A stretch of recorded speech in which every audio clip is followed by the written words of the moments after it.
Welcome to another new video. আজকের ভিডিওতে আলোচনা করব তোমাদের 2024 সালে ওয়েস্ট বেঙ্গল যে গ্রাম পঞ্চায়েতের পরীক্ষা হবে সেই পরীক্ষাতে আসার মতো টপ 15 পলিটি কোশ্চেন্স নিয়ে। এর আগে এই গ্রাম পঞ্চায়েতের উপর ভিত্তি করে 4টে সেট আলোচনা করে দিয়েছি। তার ভিডিও তোমরা দেখে না থাকলে আমি ডেসক্রিপশন বক্সে লিঙ্ক দিয়ে দিচ্ছি, সেখান থেকে দেখে নিতে পারবে। আর আজকে পলিটি থেকে রয়েছে 15টা প্রশ্ন, সঙ্গে এক্সট্রা ডিটেলস। শুরু করছি প্রথম প্রশ্ন।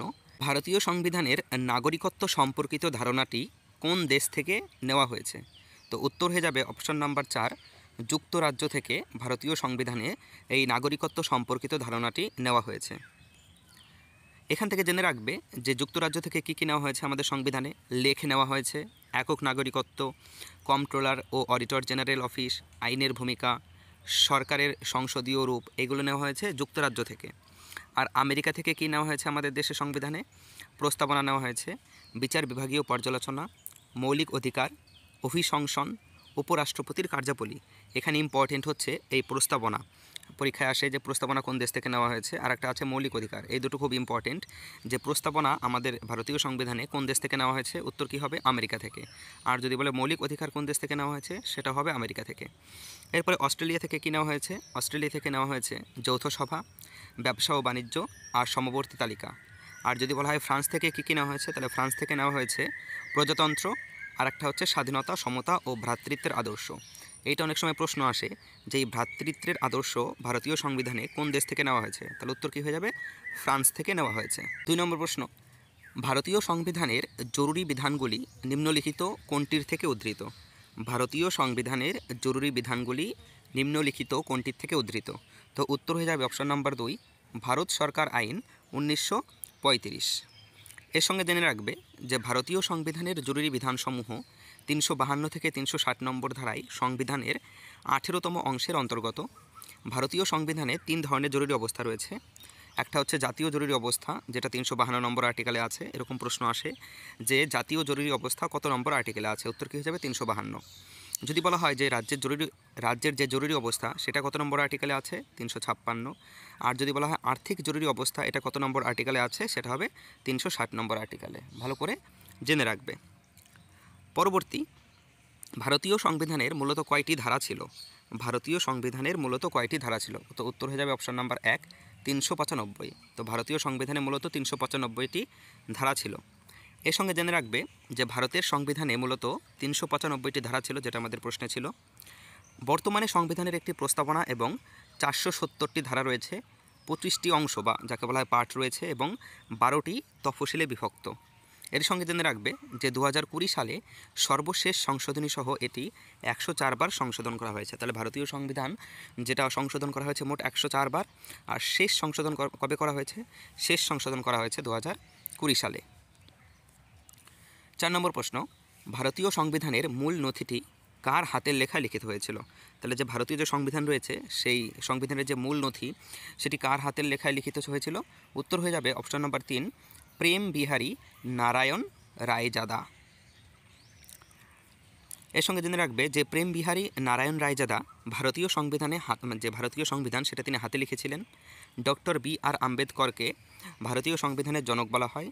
আর ভারতীয় সংবিধান 1949 সালের 26শে নভেম্বর ভারতের গণপরিষদ দ্বারা গৃহীত হয়েছিল এবং 26শে জানুয়ারি 1950 সালে কার্যকর হয়েছিল। এরকম প্রশ্ন আসে যে ভারতীয় সংবিধান গণপরিষদ দ্বারা কবে গৃহীত হয়েছিল? উত্তর হয়ে যাবে 1949 সালে 26শে নভেম্বর।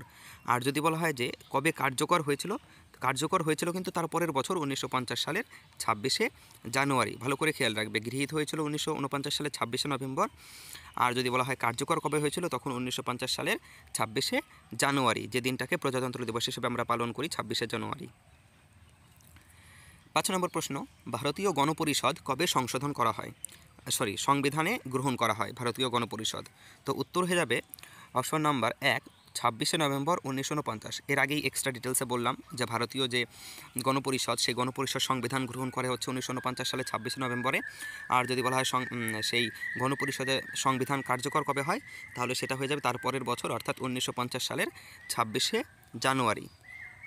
এখানে দেখো জেনে রাখবে যে আমাদের যে জাতীয় পতাকা, ভারতের যে জাতীয় পতাকা, সেই জাতীয় পতাকাকে গণপরিষদ গ্রহণ করে হচ্ছে 1947 সালের 22শে জুলাই। আর যদি বলা হয় জাতীয় সঙ্গীত কবে গ্রহণ করে গণপরিষদ, তাহলে সেটা হয়ে যাবে 1950 সালের 24শে জানুয়ারি। 6 নম্বর প্রশ্ন, ভারতীয় সংবিধানের কোন অংশে পঞ্চায়েতগুলির বিধান রয়েছে? তাহলে ভারতীয় সংবিধানের কোন অংশে পঞ্চায়েতগুলির বিধান রয়েছে? উত্তর হয়ে যাবে অপশান নাম্বার 2, পার্ট 9-এ। IX মানে কিন্তু 9, ঠিক আছে, এটা রোমান হরফে লেখা। একই সঙ্গে জেনে রাখবে যে আমাদের পার্ট 1-এ রয়েছে 1 থেকে 4 নম্বর ধারা, এবং সেখানে কেন্দ্র এবং তার এলাকা সম্পর্কে আলোচনা করা আছে। পার্ট 2-তে রয়েছে 5 থেকে 11 নম্বর ধারা, সেখানে নাগরিকত্ব সম্পর্কে আলোচনা রয়েছে। পার্ট 3-তে, যেটা খুব ইম্পর্টেন্ট, পরীক্ষায় বেশিবার আসে, যেখানে রয়েছে 12 থেকে 35 নম্বর ধারা, এবং এখানে রয়েছে মৌলিক অধিকার। এরকম প্রশ্ন আসে যে মৌলিক অধিকার কততম অংশে রয়েছে? উত্তর হবে পার্ট 3-তে। আর যদি বলা হয় মৌলিক অধিকার কত থেকে কত নম্বর আর্টিকেলের মধ্যে রয়েছে, তাহলে বলতে হবে 12 থেকে 35। পার্ট 4-এ কী রয়েছে? পার্ট 4-এ রয়েছে 36 থেকে 51 নম্বর ধারা, এবং সেখানে রাষ্ট্রীয় নির্দেশমূলক নীতিসমূহ আলোচনা করা আছে। পার্ট 4-এতে কী রয়েছে? 51 নম্বর আর্টিকেল রয়েছে, এবং সেখানে মৌলিক কর্তব্য সম্পর্কে আলোচনা করা আছে। তাহলে মৌলিক অধিকার পার্ট 3-তে আর মৌলিক কর্তব্য পার্ট 4-এতে আলোচনা করা আছে, ঠিক আছে। পরবর্তী 7 নম্বর, নিচের কোন নীতিটি ভারতীয় সংবিধানের 19 নম্বর ধারার অন্তর্গত? তাহলে 19 নম্বর ধারায় কোন নীতিটি বলা আছে? 19 নম্বর ধারায় বাক ও মত প্রকাশের স্বাধীনতার এই ধারাটি, মানে কথাটা উল্লেখ আছে। একই সঙ্গে জেনে রাখবে মৌলিক অধিকার সম্পর্কে যে ভারতীয় সংবিধানের 12 থেকে 35 নম্বর ধারায়, যেটা পার্ট 3-এর অন্তর্গত, সেখানে মৌলিক অধিকার বর্ণনা করা আছে। আর সম্পত্তির অধিকারকে, যেটা 31 নম্বর ধারায় ছিল, সেটা মৌলিক অধিকারের তালিকা থেকে বাতিল করে দেওয়া হয়েছে সম্পত্তির অধিকারকে, যেটাকে 44তম সংশোধনী আইন 1978 দ্বারা এটিকে সংবিধানের 12তম অংশে 300A আইনের অধীনে একটি স্বাভাবিক সাংবিধানিক অধিকার করা হয়েছে। তাহলে মৌলিক, যেটা বলা হয় সম্পত্তির অধিকার, সেটা কিন্তু এখন আর সম্পত্তির অধিকার মৌলিক অধিকারের মধ্যে পড়ে না। সাম্যের অধিকার এর অধীন কতগুলি ধারা হয়? সাম্যের অধিকারের অধীনে কতগুলো ধারা আছে? উত্তর হয়ে যাবে অপশন নাম্বার 3, 5টি। এবার জেনে রাখবে যে সাম্যের অধিকারের যে 5টি ধারা রয়েছে, সেই ধারাগুলি হচ্ছে ধারা 14, 15, 16, 17, 18, এই 5টা। এবার ধারা 14-তে কী বলা আছে? যে রাষ্ট্র, ধর্ম, বর্ণ, জাতি, লিঙ্গ বা জন্মস্থানের কারণের ভিত্তিতে ভারতের ভূখণ্ডের মধ্যে কোনো ব্যক্তিকে আইনের দৃষ্টিতে সাম্য বা আইনের সমান সুরক্ষা প্রদানে অস্বীকার করবে না। ধারা 15-তে কী বলা আছে? যে রাষ্ট্র কোনো নাগরিকের সাথে কেবল ধর্ম, বর্ণ, জাতি, লিঙ্গ, জন্মস্থান বা এগুলির মধ্যে যে কোনো একটি কারণে বৈষম্য করবে না। ধারা 16-তে কী বলা আছে? যেটা খুবই ইম্পর্টেন্ট, বারবার আসে পরীক্ষাতে, যে রাষ্ট্রের অধীনে কোনো দপ্তরে চাকুরি বা নিয়োগ সংক্রান্ত বিষয়ে সকল নাগরিকের সুযোগের সমতা থাকবে। তাহলে সরকারি চাকুরিতে সমতার বিষয়ে কত নম্বর আর্টিকেলে আলোচনা করা আছে? ধারা 16-তে। এটা কিন্তু পরীক্ষায় অনেকবার আসে। ধারা 17-তে কী বলেছে? যে অস্পৃশ্যতা বিলোপ সম্পর্কে আলোচনা করা আছে। এই ধারা 17-ও কিন্তু পরীক্ষায় অনেকবার আসে। আর ধারা 18-তে কী বলা আছে? যে সামরিক এবং শিক্ষাগত বাদে সমস্ত উপাধি বিলোপ। তাহলে উপাধি সম্পর্কে কোন আর্টিকেল আলোচনা করা আছে? আর্টিকেল 18-তে। এরপরে 9 নম্বর প্রশ্ন, যে ভারতীয় সংবিধানের কোন অধ্যায়ে নাগরিকদের জন্য মৌলিক অধিকারের কথা বলা আছে? তাহলে মৌলিক অধিকার কত নম্বর পার্টে আছে? 3য় পার্ট বা 3য় অধ্যায়ে আছে। কত নম্বর আর্টিকেল যদি বলা হয়, তখন সেটা হয়ে যাবে 12 থেকে 35 মৌলিক অধিকার, তাই তো? পার্ট 3-এর অন্তর্গত 12 থেকে 35 নম্বর ধারা। একই সঙ্গে জেনে রাখবে আমাদের যে 6টি মৌলিক অধিকার রয়েছে পার্ট 3-তে, সেই 6টি মৌলিক অধিকারগুলি হলো সাম্যের অধিকার, যেটা 14 থেকে 18 নম্বর ধারায় রয়েছে। স্বাধীনতার অধিকার, যেটা 19 থেকে 22 নম্বর ধারায় রয়েছে। শোষণের বিরুদ্ধে অধিকার, যেটা 23 থেকে 24 নম্বর ধারায় রয়েছে। স্বাধীন ধর্মাচরণের অধিকার, যেটা 25 থেকে 28 নম্বর ধারায় রয়েছে। সাংস্কৃতিক ও শিক্ষার অধিকার, যেটা 29 থেকে 30 নম্বর ধারায় রয়েছে। আর সাংবিধানিক প্রতিবিধানের অধিকার, যেটা রয়েছে 32 নম্বর ধারায়। পরবর্তী 10 নম্বর প্রশ্ন, কোন সংশোধনীর মাধ্যমে সম্পত্তির অধিকারকে মৌলিক অধিকার থেকে বাতিল করা হয়েছে? তাহলে আগে এই সম্পত্তির অধিকার কিন্তু মৌলিক অধিকারের মধ্যে ছিল, যেটা আর্টিকেল 31-এ ছিল, এবং সেটাকে কিন্তু মৌলিক অধিকার থেকে বাতিল করে দেওয়া হয়েছে। সেটা কত নম্বর আর্টিকেল অনুযায়ী? সেটা হচ্ছে 44 নম্বর আর্টিকেল অনুযায়ী। এবং যদি বলা হয় সাল কত, তাহলে সালটা হবে 1978। সরি, আমি ভুল বললাম, 44 নম্বর আর্টিকেল নয়, 44তম সংশোধনীর মাধ্যমে। এবার যদি বলা হয় 44তম সংশোধনী কবে হয়েছিল, সেটা হবে 1978 সালে। এর সঙ্গে জেনে রাখবে যে 1967 সালে যখন সরকার জোরপূর্বক জমি দখল করে নিয়েছিল, তখন সংবিধানের ধারা 31-এর অধীনে ব্যক্তিগত সম্পত্তির অধিকার একটি মৌলিক অধিকার ছিল।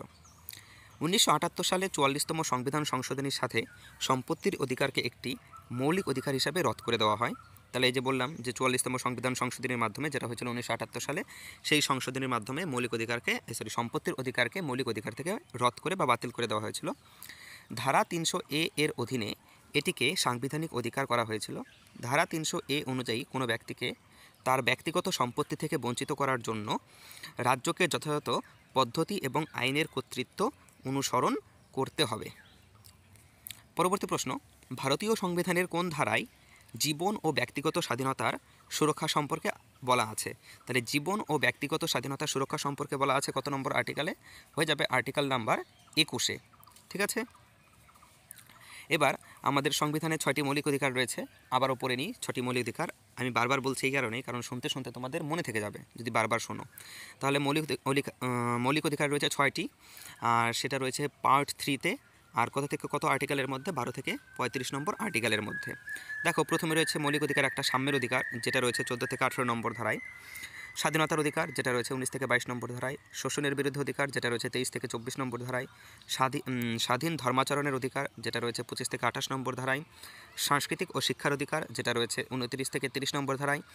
সাংবিধানিক প্রতিকারের অধিকার, যেটা রয়েছে 32 নম্বর ধারায়। জেনে রাখবে কিন্তু যে কোন মৌলিক অধিকার কত থেকে কত নম্বর আর্টিকেলের মধ্যে আছে। 12 নম্বর প্রশ্ন, অস্পৃশ্যতার বিলুপ্তি হলো একটি ড্যাশ। অস্পৃশ্যতার বিলুপ্তি হলো একটি সমতার অধিকার। 13 নম্বর প্রশ্ন, যে ভারতীয় সংবিধানের 26 নম্বর ধারা কোনটির সাথে সম্পর্কিত? 26 নম্বর ধারা হচ্ছে অপশন 3, ধর্মীয় বিষয় পরিচালনার স্বাধীনতা, এটার সঙ্গে জড়িত। 14 নম্বর প্রশ্ন, উপাধি বিলুপ্তির কথা বলা হয়েছে কত নম্বর আর্টিকেলে?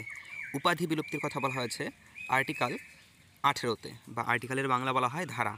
এই আর্টিকেল 18 এটা মৌলিক অধিকারের মধ্যে পড়ে, আর পার্ট 3-তে পড়ে। ঠিক আছে, শেষ প্রশ্ন আজকে, মৌলিক অধিকারের ওপর যুক্তিসঙ্গত বিধিনিষেধ আরোপ করতে পারে কে? তাহলে মৌলিক অধিকারের ওপর যুক্তিসঙ্গত বিধিনিষেধ আরোপ করতে পারে অপশন নাম্বার 2, সংসদ। তো এই ছিল 15টা প্রশ্ন। আশা করি তোমাদের প্রশ্নগুলো মাথায় ঢুকেছে, কি বলেছি আর বুঝতে পেরেছো। তো এইরকম আরও ভিডিও পাওয়ার জন্য চ্যানেলটিকে সাবস্ক্রাইব করে পাশে থাকা বেল আইকন প্রেস করে রাখো। আর এই ভিডিওটা কেমন লাগলো কমেন্টে জানাও, আর একটা লাইক করো। Thanks for watching.